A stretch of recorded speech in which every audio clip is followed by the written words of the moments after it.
Hello, my name is Farrell D. Moore, and I'm host of Write. Today, we're going to be interviewing author Tawny Torres for a new book, A Silent Discovery. How are you doing, Tanya? I'm doing very well. How are you? Good, good. I'm feeling fine, actually. It's a beautiful day in Michigan. It's doing the like half sunny, half rainy thing over here in Oregon. So I Oh, no. like All to right. call it fourth winter and then finally spring comes.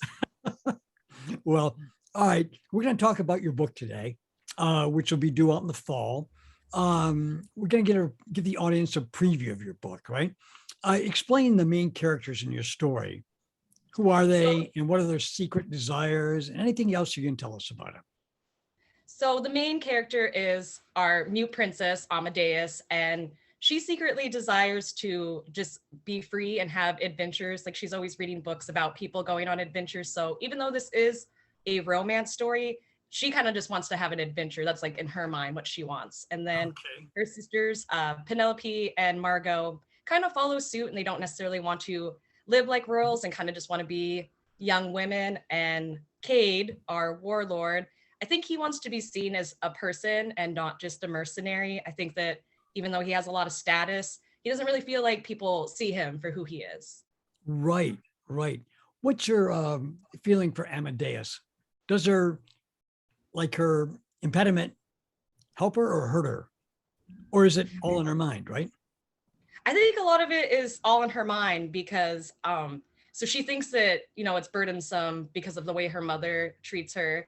But then when she goes to live with Kate, everyone acts like it's not really a big deal. And so it's kind of like perception has a lot to do with it. Right. I imagine so. I mean, by the way, for our audience, could you explain what her impediment is? So Amadeus can't speak. She has full faculty. She's very smart. She can read and write, but everyone kind of assumes that she's stupid because she can't talk, or they think that she doesn't understand what's going on around her. Right. Even though she is very aware of what's going on, she just can't say anything or comment on what's happening. Wow. How does her mother react to that, by the way?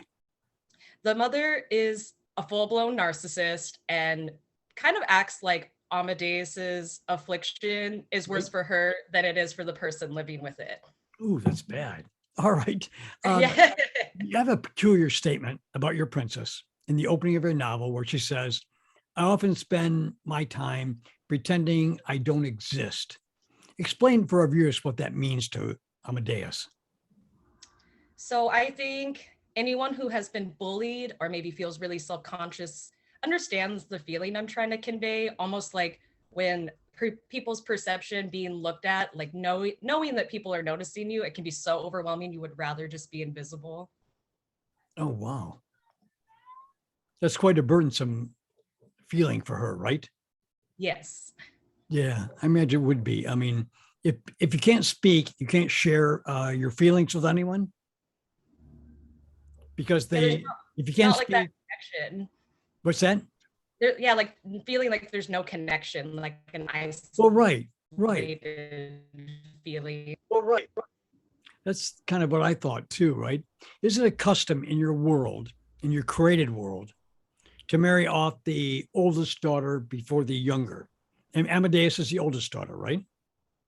Yes. So I wanted to portray the country that she's from as very strict and traditional. And I really loved Pride and Prejudice when I was younger. And I never had written about sisters before. And I thought that this would be kind of like an interesting element to add to this already difficult royal family It's a to make her. great dynamic you've introduced, right? A great dynamic. I really like the way the mother and the sisters acted towards Amadeus. That was really good. It was a great dynamic.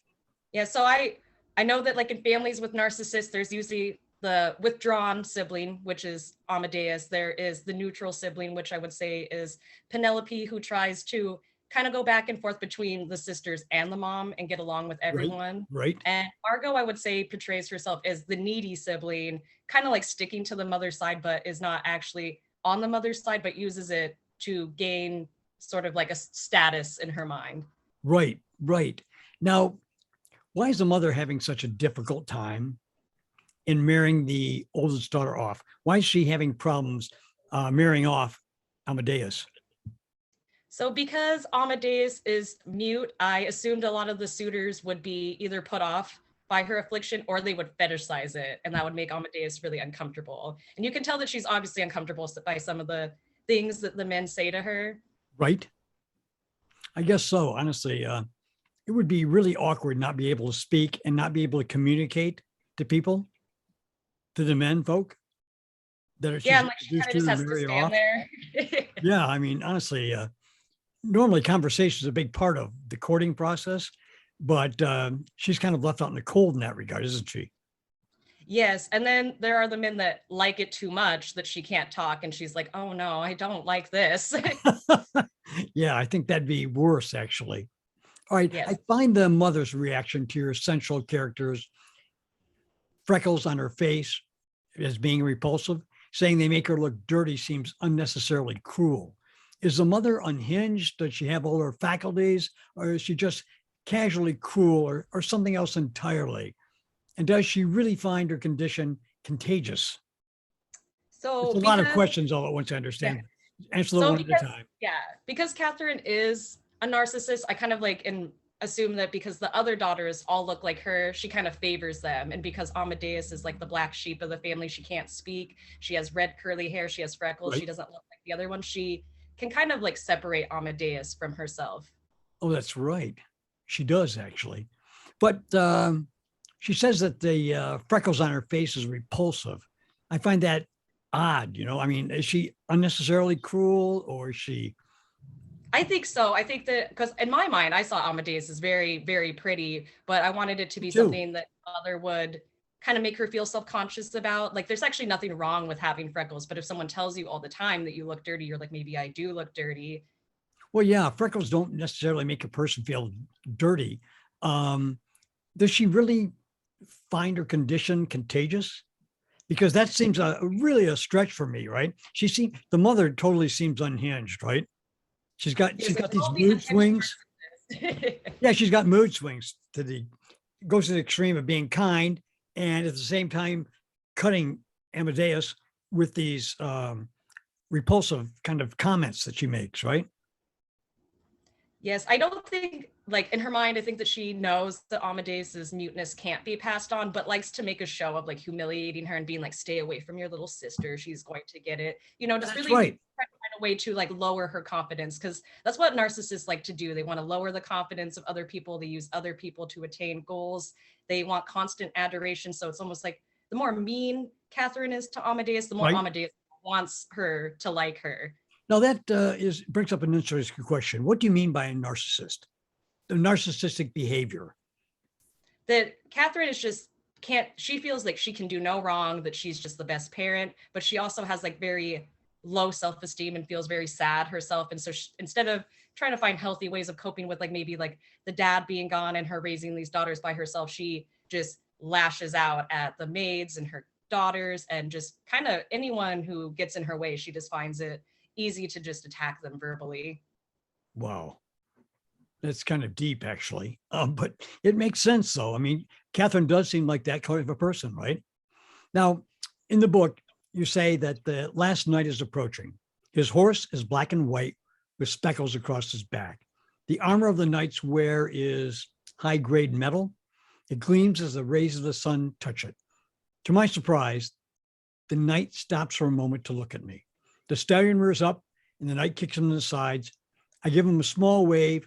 And even though I can't see his face, I know he's looking my direction until he exits the castle gates. Now, this is Amadeus saying this, right?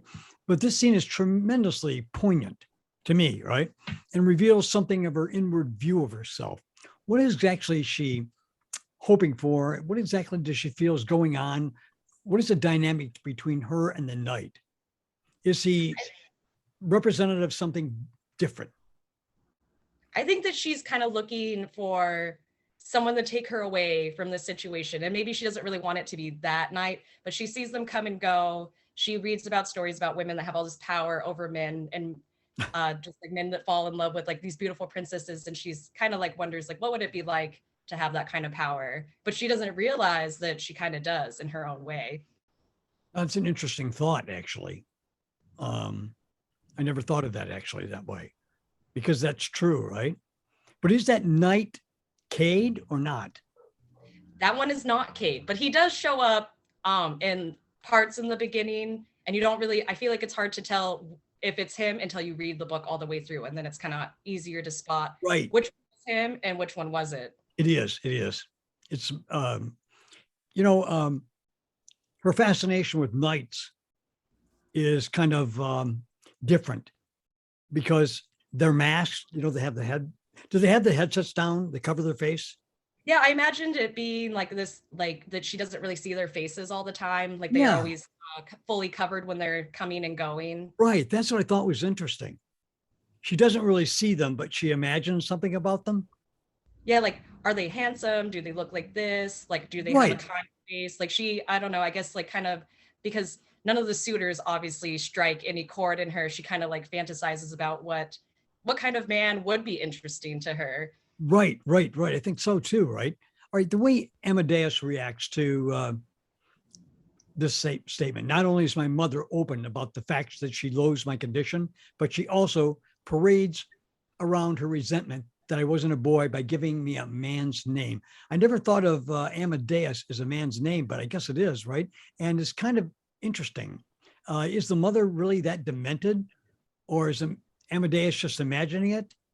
If she I is think her demented, mother yeah, really wanted to have boys, just like I feel like a lot of people, right, especially like kind of like I was thinking of this during the time of like the period of enlightenment around like the right, 1700s. A lot of people wanted to have boys. And so that's why Amadeus and then the second oldest sister, Adrian, both have more masculine names. right.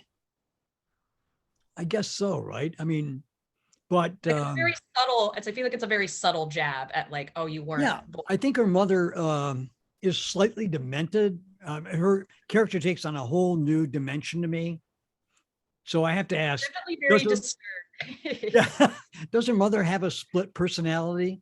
Is her treatment of Amadeus infectious? Do other people, um, like the siblings, target her because her mother targets her? Does she really have a split personality? It I seems like think she that she does, tries but to be like a good parent, but then like the narcissistic behaviors take over, and it's like almost like she can't help herself but be kind of like this dreadful woman that's just so cruel. right. I think that the case is building for her mother throughout the book continually. It just borders on having a split personality, but not quite, you know? Yeah, like almost like bordering that split personality. So I never thought Right. I was gonna be a romance writer. I always thought I was gonna be like a horror thriller writer. So I've always loved like scary stuff. So I really loved like the narcissistic characters that Rosamund Pike played in Return to Cinder and Gone Right, Girl. And also Blake Lively's character in A Simple Favor. Like an a covert narcissist can seem very nice and fun and friendly. And then right. really get to know them, that like the overt narcissism and like the Oh my behaviors come out God. and you're like, this is actually really scary, but it, That's it really happens true. so suddenly. Because the mother comes off as almost frightening. You know, when you view their interactions with Amadeus, um, they seem on the whole to be rather, I guess, frightening. Do you know what I mean? Because she's so Very casually foreboding. cruel. You know, she doesn't have Yeah, anything good to say about Amadeus, right? Throughout the whole novel.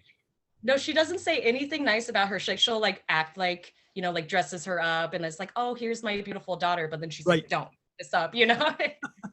That's what I thought was odd. But all right, in the story, you say that Amadeus misses her father and it borders on an obsession with her. Why is that? Was he a bulwark against a too aggressive mother? Was her mother always like that? Was she always narcissistic? Or did she develop it as a result of her father's death? So I kind of imagine that like Amadeus would remember a really happy childhood when her father was around because, Right, well, he's a man, he's the king, he has this very high status. So no one's going to say anything to her, not right, even the mother. So, even the mother maybe felt either afraid or like the narcissistic personality hadn't come out yet. And then once he was gone, I kind of saw him as like the neutral personality in the family that kind of kept everyone together. And then once he was gone, Penelope tried to fill that role, but obviously could not kind of right, like assuage the rage of the mother once the father was gone. right. So the mother was always a narcissistic personality, and it just came out after her father died. Yes, and I think that that's very real. Like I've read like a lot of books and watched horror movies where sometimes it's just like it's so subtle, this thing that's going on with Right, someone, but it takes a big traumatic event for that to come out. right. Yeah, I guess so, right? Now you got another quote that I think is telling, right? If father was around, would I be this lonely? I take it that Amadeus has few friends and fewer champions, right? Is that by her choice or the choice of others? And could you explain that? So the other daughters are allowed to like attend events, but Amadeus isn't allowed to leave the castle. Her mother Oh, she's keeps her not. no, she keeps her very sheltered. She Okay. tries to make it like trying to veil the affliction and mystery to make it more attractive rather than just being honest, which probably would have worked out better. But Yep. instead, she just tries to make it like she's just so mysterious and tries to cover up kind of like what's wrong with the family by making it like this grandiose thing. Right. She thinks Amadeus, does she think of Amadeus' affliction as something wrong with her family? Do you think? I think so. Like there inherently, I think that there's nothing wrong with being mute, but to the mom, I think that because it hinders her marrying her daughter, and it also just like I think that she just feels like it tarnishes her reputation. Like that it's like my perfect, beautiful family with all my beautiful blonde daughters is ruined by my redheaded daughter that can't talk. And I Right. so I just wanted her to really like focus, like even though there's nothing wrong with that, that this woman has such an issue with it because of the own issues she has with herself. Now, did Amadeus have any champions before Cade came along? Did she have any champions? I don't think so. I think that she like looked for champions in her books, you know, and would find some Right. guys in there to be heroes, but she would always be like, this person doesn't exist. Like she would be like, I know that this person doesn't exist. Even the And young knight that stood up for her? I think that he did champion for her and she did feel like he was her hero, but she didn't really quite understand it. Like she was like, I don't understand why he would like go out of his way to help me, even though he's going to get beat, he might get kicked out. And he Right. was like her hero, but I think that she like just didn't love herself at all in that moment, that she couldn't accept that he Ah, was her hero. yep. Was were any of her sisters a champion for her?